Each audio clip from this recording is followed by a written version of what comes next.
লেখিকা মৌসুমী বিশ্বাসের সোহাগে আদরে ঘরের চারিদিকে নতুনের ছোঁয়া। ঘরের জানালার পর্দা, খাট, বিছানা, আসবাবপত্র, বাড়ির ব্যালকনি সব কিছুতেই যেন নতুনত্বের রং, স্বাদ। ফার্স্ট ফ্লোরে ওদের সাজানো গোছানো ফ্ল্যাট, মেঝেতে দামি মার্বেল, সেগুন কাঠের দরজা জানালা, ঘরের সব আসবাব মেহগনি কাঠের। রান্নাঘরের দেওয়ালে, বাথরুমে সর্বত্র দামি টাইলস দিয়ে সুন্দর করে সাজানো গোছানো।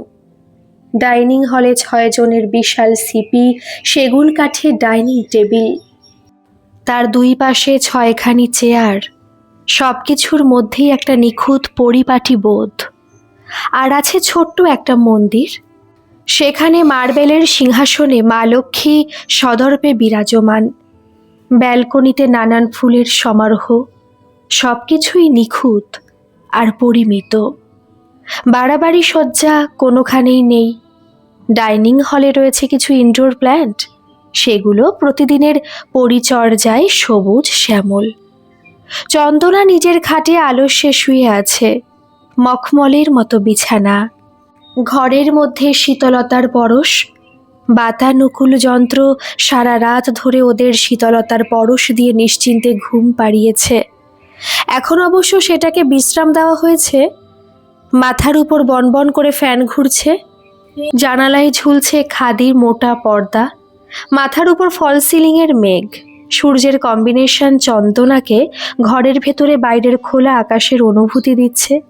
চন্দনা মুগ্ধ হয়ে সেই দিকে তাকিয়ে আছে। প্রতিদিন এত রাতে বাড়ি ফিরলে কি করে হবে? আমিও তো রক্ত মাংসের মানুষ, আমারও তো মন আছে, শরীর আছে। সারাদিন শুধু কাজ আর কাজ। চন্দনা সৌরভ বাড়ি ফেরার সঙ্গে সঙ্গে রাগে ফেটে পড়ে। সৌরভ দোকানে দোকানে হার্ডওয়্যারের মালপত্র সাপ্লাই দেয়। সৌরভ খুব সকাল সকাল ঘুম থেকে ওঠে, তারপর পুজোর ফুল তুলে পুজো করে দুপুরে বাড়ি ফেরা। যেদিন খুব কাজ পড়ে যায় সেদিন সৌরভ আর বাড়ি আসে না, বাইরে কিছু খেয়ে নেয়। তারপর সারাদিন ধরে এ দোকান সে দোকান মাল সাপ্লাই করে। বেলা গড়িয়ে যখন সন্ধে নামে, ঘরে ঘরে যখন সাঁঝের বাতি জ্বলে ওঠে, সৌরভ তখন ওর ক্লান্ত শ্রান্ত শরীরখানি নিয়ে বাড়ি ফেরে। বাড়ি ফিরে বাথরুমে গিয়ে সারা দিনের ক্লান্তি ধুয়ে মুছে পরিচ্ছন্ন হয়ে কিছু খেয়ে নেয়। তারপর চলে হিসেব পর্ব। এই হিসেব পর্ব চলে অনেকক্ষণ। এর মধ্যে রাতের প্রহর বাড়তে থাকে। রাতের আহারের সময় চলে আসে। রাতের আহার সেরে নিয়ে সৌরভ ওর পরিশ্রান্ত শরীরখানি নিজের ঘরের খাটে এলিয়ে দেয়। তাড়াতাড়ি ঘুমিয়ে না পড়লে সকালে আবার ভোর ভোর ওঠার পালা। সেই জন্য সৌরভ বরাবর সকলের আগেই শয্যা গ্রহণ করে। এই হচ্ছে ওর জীবনের রুটিন, ওর 24 ঘন্টার হিসেব। চন্দনা রাতের কাজ সেরে ঘরে আসে। ঘরে এসেই দেখে সৌরভ ঘুমে আচ্ছন্ন। চন্দনার রাগ হয়, কিন্তু সৌরভ তখন অকাতরে ঘুমোচ্ছে। সৌরভের এই 24 ঘন্টার মধ্যে চন্দনার জন্য কোনো সময়, কোনো ঘন্টা, মিনিট, সেকেন্ড বরাদ্দ নেই। পুরোটাই ওর ব্যবসার জন্য বরাদ্দ। চন্দনার বয়স অল্প, ওদের একটি পুত্র সন্তান, সেটিও বেশ ছোট। চন্দনার শ্বশুর বাড়ি যৌথ ফ্যামিলি। সংসারে শ্বশুর, শাশুড়ি, ভাসুর, যা, তাদের এক ছেলে এক মেয়ে, আর চন্দনারা 3 জন। সব মিলিয়ে 9 জনের বড় সংসার। সংসারে শাশুড়ি সর্বময় ক্ষমতার অধিকারী। তার অঙ্গুলি লেহনে সব কিছু স্থির হয়। তার ইশারায় সাহা বাড়িতে ভোরের আলো ফোটে আর সাঁঝের প্রদীপ জ্বলে। চন্দনা গরিব বাড়ির মেয়ে। শাশুড়ি গ্রাম থেকে দেখে শুনে নিজের ছোট ছেলের জন্য চন্দনাকে বাছাই করেছিলেন। যখন চন্দনার বিয়ে হয় তখন ওর বয়স খুব কম ছিল, তাই সংসারের ছল চাতুরি ও খুব একটা বুঝতে পারেনি। দিন যত পেরিয়েছে চন্দনা ততই সংসার সম্বন্ধে অভিজ্ঞ হয়েছে। চন্দনা বুঝতে পেরেছে ওর বাবা গরিব, ওকে ওর শাশুড়ি দয়া করেই সাহা বাড়িতে আশ্রয় দিয়েছে। কোনো অনিয়ম অরাজকতার বিরুদ্ধে একটু শব্দ করার সাহস ওর নেই।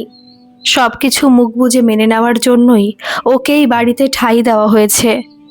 আর সৌরভ, ও তো কাজ পাগল মানুষ।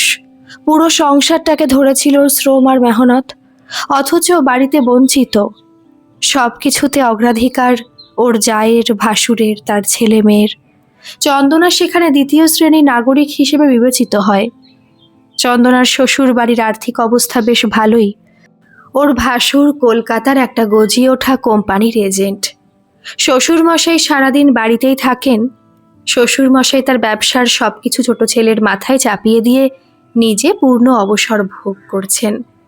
সংসারে অর্থের মূল চাবি শাশুড়ি মায়ের হাতে।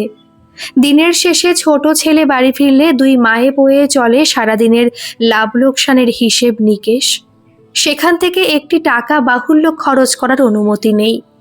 বড় ছেলে ব্যবসাতে আগ্রহী নয়, তাই উনি চাকরি করেন, কিন্তু সংসারের ব্যবসার টাকার পাই টু পাই হিসেব রাখেন। মা মানে চন্দনার শাশুড়িকে বড় ছেলে বৌমা তেলিয়ে চলে। মেহনত শ্রম সৌরভের, কিন্তু সংসারের সবকিছুর সমান সমান হিস্সা। চন্দনা অবাক হয়ে যায়। সৌরভ বাড়িতে একবেলা ভাত খায়, দুপুরের খাবার বেশিরভাগ দিন বাইরে খেয়ে নেয়, কিন্তু রাতের বেলায় ভাত পাতে দিনের বেলার বড় মাছের পিসটা ওর জন্য বরাদ্দ থাকে না। সেই পিস ভাসুরের থালায় শোভা পায়। চন্দনা এক এক সময় বাথরুমে গিয়ে কাঁদে। ওর চিৎকার করে গলা ফাটিয়ে বলতে ইচ্ছে করে যে মানুষটার পরিশ্রমে, ত্যাগে তোমরা ঘরে বসে আয়েশ করছো, তাকে অন্তত একটু বেশি সহানুভূতি, একটু বেশি যত্ন করলে তোমাদের কি এমন কষ্ট হবে। কে যেন জোর করে চন্দনার মুখ টিপে ধরে। ওর বাকশক্তি সাময়িক ক্ষণের জন্য অবরুদ্ধ হয়ে যায়। বড় ছেলে চাকরি করলেও সংসারে সেইভাবে টাকা দেয় না। সংসারের পুরো দায় দায়িত্ব সৌরভের একার ঘাড়ে। সৌরভ সেই ছোট্ট থেকে সেই গুরু দায়িত্ব পালন করে আসছে। শাশুড়ির সব দিকে কড়া নজর, কোনো কিছুর ব্যতিক্রম হওয়ার উপায় নেই, সব কিছু তার মর্জি মতো হওয়া চাই। চন্দনার বাবার বাড়ি যাওয়ার অনুমতি নেই, গেলেও শাশুড়ি মা সঙ্গে যাবেন, কারণ ছেলের তো ব্যবসা। সেই ব্যবসা একদিন বন্ধ হওয়া মানে অনেক টাকার ক্ষতি, লোকসান। তাই নিমন্ত্রণে, পুজো পার্বণ ইত্যাদি কারণে বাবার বাড়ির আমন্ত্রণ এলে সৌরভ ছেলে আর বউকে মায়ের সঙ্গে পাঠাতেই বেশি আগ্রহী থাকে। কিন্তু চন্দনা তো চায় স্বামীর ছোঁয়া, একান্তে স্বামীর সঙ্গে কিছু সময় কাটাতে, কিন্তু তার উপায় নেই। সৌরভের জীবনের সমস্তটাই জুড়ে ওর পরিবার, ওর ব্যবসা আর মায়ের কড়া শাসন। সেই শাসনের লক্ষণ রেখা পার করে সৌরভের জীবনে একদিনের জন্য নিজের স্ত্রী, ছেলেকে নিয়ে নিভৃতে নিরালায় সময় কাটানোর সুযোগ আসেনি। ছুটির দিনগুলোতেও সৌরভ সংসারের অন্য কাজ, নিজের নতুন ব্যবসার অঙ্ক কষায় ব্যস্ত থাকে। বিয়ের 5 বছরে একদিনের জন্য সৌরভ চন্দনাকে নিয়ে কোথাও ঘুরতে যায়নি। যেখানে গেছে পরিবারকে সঙ্গে বেঁধে নিয়ে গেছে। এমনকি একদিন বাইরে খেতে গেলেও সমস্ত পরিবারকে গুছিয়ে গাড়ি ভাড়া করে সবাই মিলে দল বেঁধে গেছে। অথচ চন্দনার মন চেয়েছে একটা নিরালা, একটু নিভৃত পরিবেশ, কিন্তু পায়নি। বাবার বাড়ি গিয়ে যে একটু স্বস্তির শ্বাস নেবে, সেই সুযোগও ওর জীবনে আসেনি। 5 বছরের বিবাহিত জীবনে এই সাহাবাড়ির অন্দরমহলে ওর দিন থেকে রাত আর রাত থেকে দিন হয়েছে। বাইরের খোলা আকাশ, সবুজ ধানক্ষেত কতদিনও দেখেনি। পাখির কলতান কতদিন ওর কানে পৌঁছায়নি। এই ইট কাঠ পাথরের 4 দেওয়ালের মধ্যে ওর গ্রামের মেঠো পথে বেড়ে ওঠা জীবনকে দিনের পর দিন তিক্ততায় ভরিয়ে দিচ্ছিল। চন্দনার জীবনে স্বাচ্ছন্দ্য ছিল, পার্থিব সুখ ছিল, কিন্তু মনের আনন্দ ছিল না। মুক্ত বিহঙ্গ যখন খাঁচায় বন্দী হয়ে মুক্তির জন্য ঈশ্বরের কাছে দয়া ভিক্ষা করে, ঠিক তেমন চন্দনাই বাড়ির 4 দেওয়াল থেকে দিনের পর দিন রাতের অন্ধকারে মুক্তি কামনা করেছে। সৌরভ উদাসীন, কাজপাগল মানুষ। শরীরের চাহিদার কোনো আড়ম্বর ওর দেহে নেই। সংসার নিবেদিত প্রাণ। চন্দনাকে ভালোবাসে, তবে সেই ভালোবাসা পরিমিত, সীমিত, সময়ের সঙ্গে হিসেব করে বরাদ্দ। আর চন্দনা চায় উদ্দাম ভালোবাসা দিয়ে চন্দনার মন, শরীর কোনো কিছুই ভরাতে পারে না। সৌরভ কাজ নিয়ে থাকে আর চন্দনা রাগ পুষে থাকে। কেউ কারোর সঙ্গে খুলে কথা বলতে আগ্রহী নয়। ওরা দুজনেই যেন এই ব্যাপারটা নিজেদের মধ্যে লুকিয়ে রাখতে চায়। টাকা, গয়না, ব্যাংক ব্যালেন্স কোনো কিছুর ঘাটতি ছিল না, ঘাটতি ছিল মনের আর উষ্ণতার। আপনজনের ছোঁয়ার, সান্নিধ্যের, ভালোবাসার, যে ভালোবাসা একটি নারীর শরীর তার প্রিয় পুরুষের কাছ থেকে যৌবনে কামনা করে, যে উষ্ণতা পাওয়ার জন্য একটি যৌবনবতী নারী উন্মুখ থাকে। তাই এই পার্থিব সুখ চন্দনার মন ভরাতে পারেনি। সমাজে, সংসারে ভালো শাড়ি গয়না পরে নিজের স্ট্যাটাস দেখালেও রাতের বিছানায় সৌরভের ঘুমন্ত মুখের দিকে তাকিয়ে চন্দনা নীরবে কেঁদেছে। মনের কষ্ট, দুঃখ, জ্বালা, যন্ত্রণা শোনার মতো মন আর সময় কোনোটাই সৌরভের চন্দনার জন্য বরাদ্দ ছিল না। চন্দনা আগে বাড়ির অনিয়ম অরাজকতা নিয়ে সৌরভের কাছে নালিশ করতে গেলে সৌরভ ওকে বুঝিয়েছে যৌথ সংসারে একটু মানিয়ে নিতেই হবে চন্দনা, আর মা তো আমাদের ভালোই চান। বৌদি এই সংসারে আগে এসেছে, তাছাড়া মায়ের কাছে তো দেখোই সবাই সমান। তুমি এই সব নিয়ে ভেবে মনের শান্তি নষ্ট করো না। চন্দনা চুপ করে গেছে, বুঝে গেছে এই মাটি শক্ত, এখানে শত জল ঢাললেও নরম হবে না। সেই জন্য পরবর্তী ক্ষেত্রে চন্দনা নালিশ অভিযোগ করা ছেড়ে দিয়েছিল। কত রাতে চন্দনা ঘুমোতে পারেনি, মনের মধ্যে একা একা কত সিদ্ধান্ত নিয়েছে। কতদিন ভেবেছে বাবার বাড়ি ফিরে যাবে, কিন্তু ওখানে তো এক বুক দারিদ্র। দারিদ্রের সঙ্গে লড়াই করতে পারবে চন্দনা? 5 বছরের অভ্যেস পারবে ছেড়ে চলে যেতে? তারপর আরেকটা বাধা, ছেলে, ওকে কার কাছে রেখে যাবে? সঙ্গে করে নিয়ে গিয়ে ওকে কি করে বড় করবে? ওর পেটের বিদ্যা সীমিত, বাড়ির আর্থিক অবস্থা বেহাল। তবে ক্লান্ত শরীর নিয়ে চন্দনা যখন বিছানায় এসে ছেলে বরের মাঝখানে শুয়েছে, তখন ওর ডান দিকে থেকেছে সুখ আর বাম দিকে বিরক্তি। ছেলের দিকে তাকালে চন্দনার মনটা মায়া মমতায় আপ্লুত হয়ে যেত, আর সৌরভের খোঁচা খোঁচা দাড়িওয়ালা মুখের দিকে তাকালে কখনো মানুষটার জন্য মায়া, আবার কখনো একরাশ বিরক্তি মনের মধ্যে ফুঁসতে থাকতো। অনেকদিন চন্দনার ইচ্ছা হয়েছে সৌরভের বুকে মাথা রেখে ঘুমোতে, ওর সারা দিনের ক্লান্তি সৌরভের লোমশ শরীরের উষ্ণতায় পরিতৃপ্ত হতে, ওর শরীর সৌরভের কাছে বিলিয়ে দিতে, কিন্তু পারেনি। সৌরভ তখন ঘুমের দেশে, রাতপরীদের সঙ্গে গভীর ঘুমে মগ্ন। কি আছে এখানে? বৈভব, পার্থিব সুখ, কিন্তু মনের শান্তি, ভালোবাসা এখানে নেই। সবসময় একটা শূন্যতা, একটা আড়ষ্টতা ওকে গ্রাস করে। না বুঝে এক পা ফেলতে ওর ভয় হয়, পাছে শাশুড়ি মায়ের বিষ নজর ওকে দগ্ধ করে। বড় জায়ের দাপট, শাশুড়ির তির্যক মন্তব্য, বিশেষ করে ওর বাবার বাড়ি তুলে কথা চন্দনাকে তিলে তিলে দগ্ধ করেছে। ছেলের পড়াশোনা, সবকিছুর সিদ্ধান্তেও শাশুড়ির সদর্প অস্তিত্ব। শাশুড়ির ইচ্ছাতেই চন্দনা একটা বেসরকারি বড় স্কুলে ছেলেকে ভর্তি করে। সৌরভ ছেলের জন্য গাড়ির ব্যবস্থা করেছিল, ওর শাশুড়ি মাও গাড়ির সপক্ষে ছিল। শুধু বাদ সেধেছিল চন্দনা। চন্দনা পরিষ্কার করে ওদের জানিয়ে দিয়েছিল ছেলের স্কুলে দেওয়া নেওয়ার কাজও নিজেই করবে, তার জন্য কোনো গাড়ির ব্যবস্থা করতে হবে না। চন্দনা বাইরের খোলামেলা পৃথিবীতে একটু অবসর যাপন করতে চায়, কিছুক্ষণ এই বাড়ির 4 দেওয়ালের ঘেরা টোপের বাঁধন থেকে মুক্তি পেতে চায়। ছেলেকে স্কুলে দেওয়া নেওয়াকে কেন্দ্র করে চন্দনা পেল একটু মুক্তির স্বাদ। বাইরের পৃথিবীর উদার উন্মুক্ত প্রাঙ্গণে এসে চন্দনা প্রাণ ভরে শ্বাস নেয়।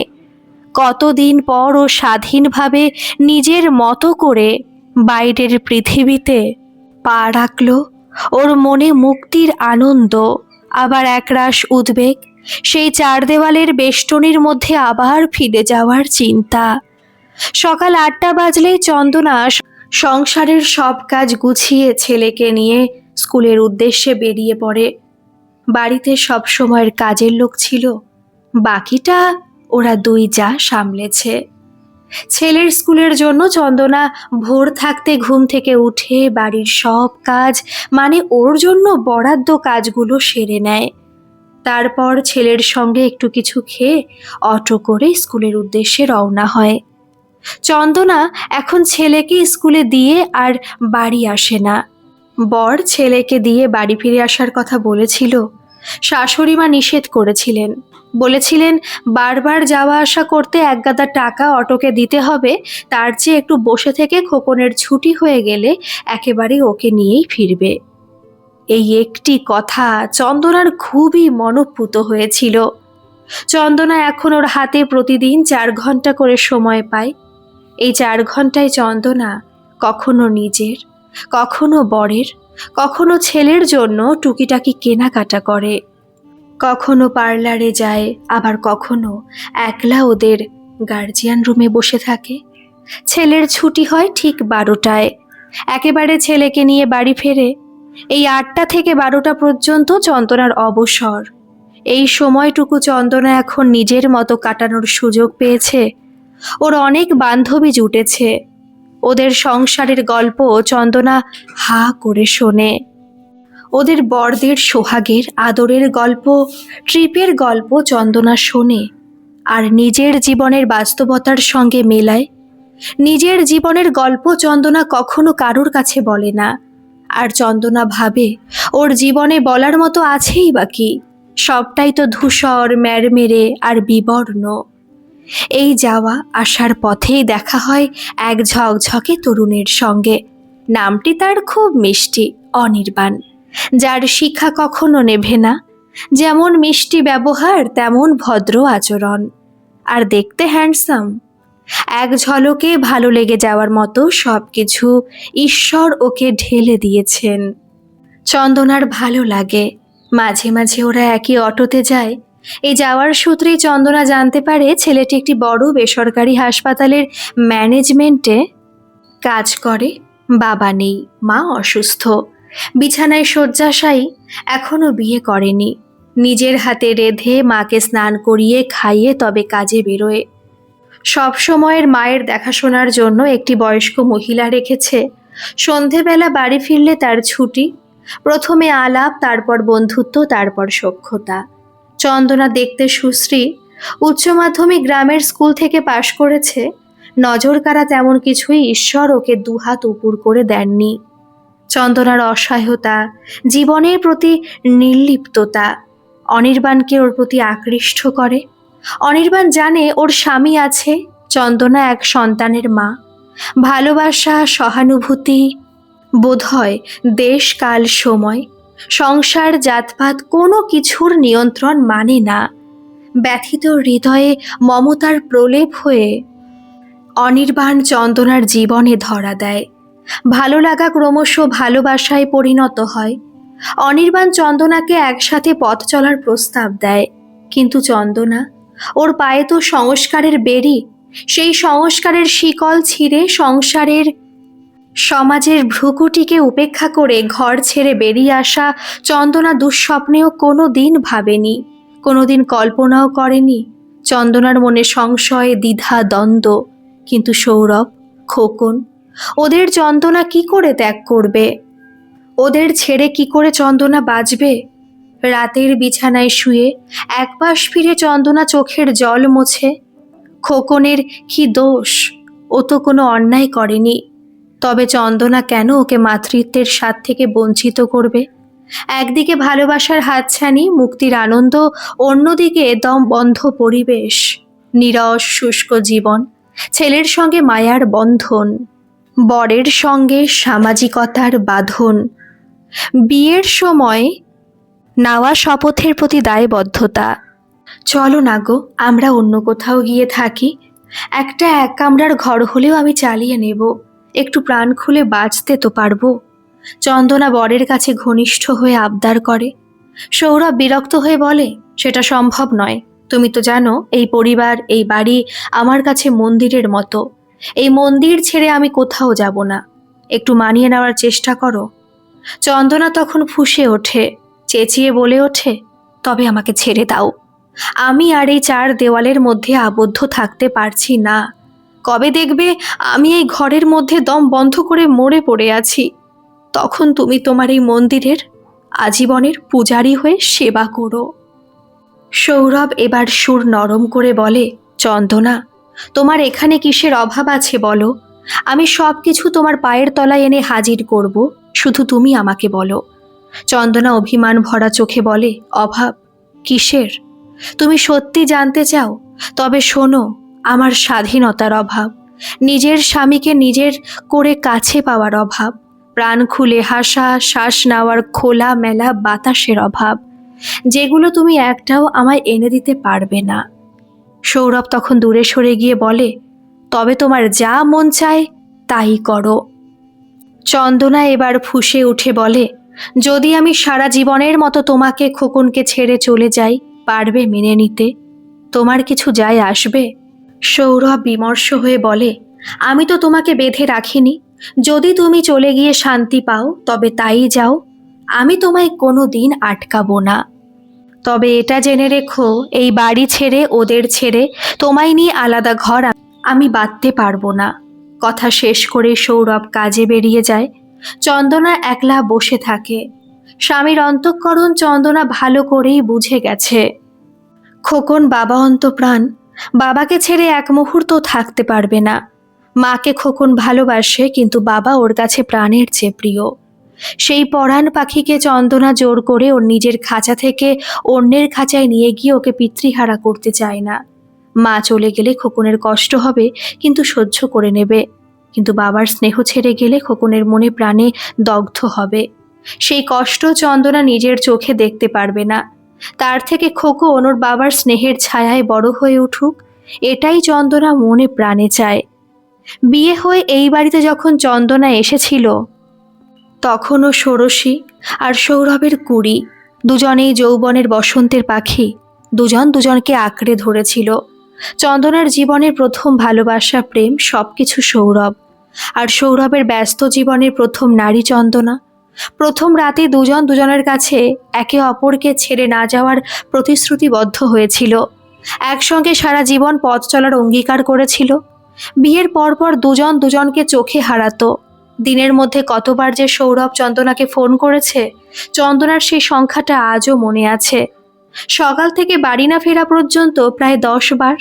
প্রথমে চন্দনাও বেশ উপভোগ করত সৌরভের পাগলামি, ওর সদ্য বিবাহিত শরীরে রোমাঞ্চ জাগিয়ে ওর মন প্রাণ সমস্ত কিছুকে আহ্লাদিত করত। সময়ের সঙ্গে সঙ্গে সৌরভের ব্যস্ততা বেড়েছে, আর মায়ের বাঁধন শক্ত হয়েছে।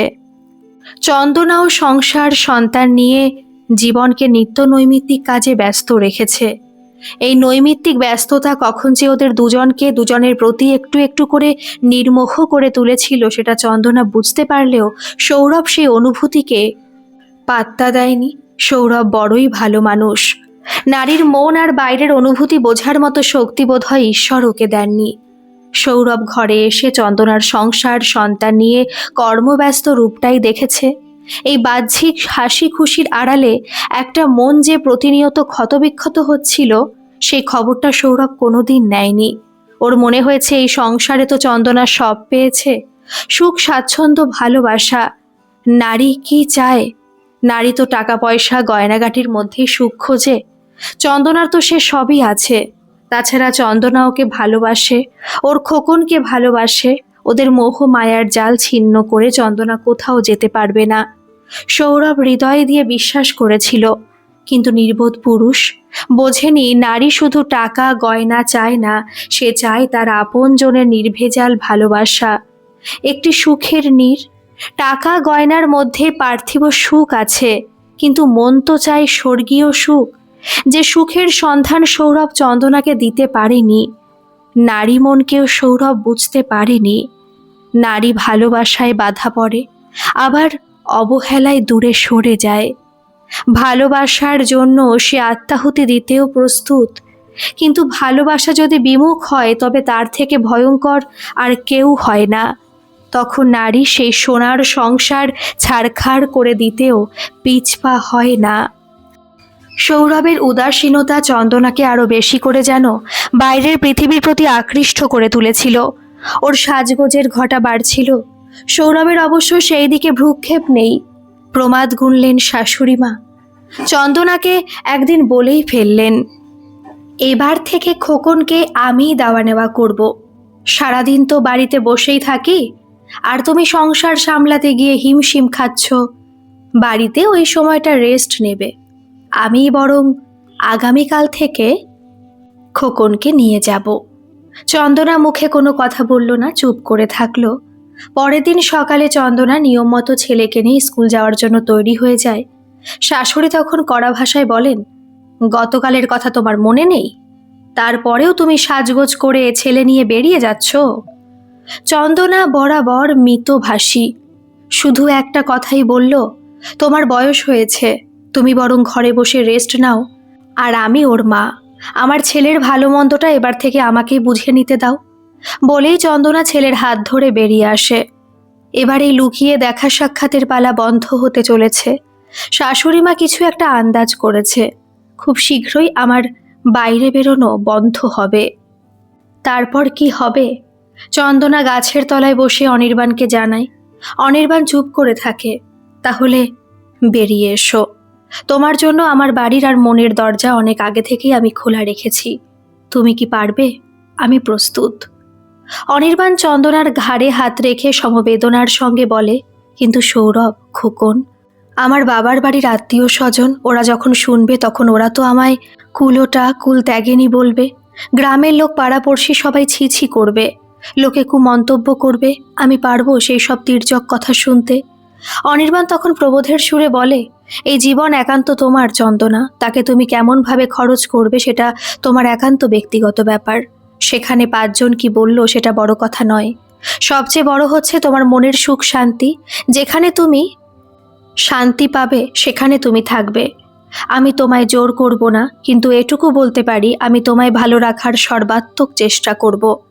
চন্দনা ফুপিয়ে কেঁদে ওঠে। চন্দনা ছেলেকে নিয়ে প্রতিদিনের মতো বাড়ি ফেরে। শাশুড়ি একেবারে মুখিয়ে ছিল। সিঁড়ি দিয়ে ওঠার মুখেই বললেন, খোকনকে স্নান করিয়ে খাইয়ে তুমি নিচে আমার ঘরে আসবে, আমার তোমার সঙ্গে কিছু কথা আছে। চন্দনা মাথা নেড়ে সায় দেয়। ছেলে নিয়ে ওপরে উঠে যায়। শোনো চন্দনা, তোমাকে আমি একটা গণ্ড গ্রাম থেকে তুলে এনে আমার ছোট ছেলের বউ করেছিলাম। তোমার এই সাহা বাড়িতে ঢোকার কোনো যোগ্যতা ছিল না, শুধু আমি জোর করে তোমাকে এই বাড়িতে ঠাঁই দিয়েছিলাম। আমার সৌরভ খুব ভালো মানুষ, সেই ভালো মানুষ ছেলেটাকে তুমি এমনভাবে ঠকাতে পারলে? তোমার একটুও লজ্জা করলো না? তুমি না মা, তোমার একটি ছেলে আছে। শাশুড়ির মুখ দিয়ে আগুন ঝরছে। চন্দনা আত্মপক্ষ সমর্থনের চেষ্টা করে। শাশুড়ি ঝাঁঝিয়ে ওঠে, তুমি কি আমায় বোকা ভাবো? আমার ছেলেটা বোকা, কিন্তু আমি অত বোকা নই যে তোমার ছল চাতুরি ধরতে পারবো না। আমি সব জানি। এখনো বলছি, নিজেকে সংশোধন করে নাও। আমি বাবুকে কিছু বলবো না, তোমার বাবা মাকেও জানাবো না। এই বাড়ির কাকপক্ষী কেউ টের পাবে না, শুধু আমি জানি। তুমি নিজেকে সংশোধন করে সংসারে মন দাও। বলেই শাশুড়িমা পান চিবোতে শুরু করেন। চন্দনা নিজের ঘরে ফিরে আসে। দুপুরের স্নান খাওয়া সেরে বিছানায় ছেলের কাছে গিয়ে নিজের ক্ষতবিক্ষত শরীরটা এলিয়ে দেয়। যেটা হওয়ার সেটা হয়ে গেছে। হেড অফিসের কানে পৌঁছে গেছে। চন্দনার আর নিষ্কৃতি নেই। চন্দনাকে চরম সিদ্ধান্ত এবার নিতে হবে। হয় সারা জীবন এখানে মাটি কামড়ে গুমড়ে গুমড়ে মরতে হবে, আর সেটা না হলে এই সংসারের মায়া ত্যাগ করে অন্যখানে অন্য মনে মন বসাতে হবে। রাতে সৌরভ বাড়ি ফেরে। চন্দনা অন্যদিনের মতোই চা জল খাবার হাতের কাছে পৌঁছে দেয়। মনের মধ্যে একটা অপরাধ বোধ চন্দনাকে কুড়ে কুড়ে খাচ্ছিল। সৌরভের চোখে চোখ রাখতে ওর মনে দ্বিধা হচ্ছিল। বিছানায় শুয়ে দুটি নিষ্পাপ প্রাণ, ভালোবাসা মায়া জড়ানো মুখ, ওদের ছেড়ে চন্দনা কি করে যাবে? খোকনকে কি সঙ্গে নিয়ে যাবে? চন্দনা নিজের মনকে শুধায়, না না, সৌরভকে ওর পিতৃত্ব থেকে বঞ্চিত করতে চন্দনা চায় না। খোকন সৌরভের সন্তান, ওর কাছেই থাক। খোকনের ভালোবাসা থেকে চন্দনা সৌরভকে বঞ্চিত করতে চায় না। তাছাড়া অনির্বাণ তো ওকে আশ্রয় দেবে, কিন্তু পিতৃত্বের অধিকার কি দিতে পারবে? সেখানে কি সৌরভের মতো পিতৃবৎসলতা খোকনের প্রতি অনির্বাণের থাকবে? নিশুতি রাত, সবাই নিজের নিজের ঘরে গভীর নিদ্রায় মগ্ন।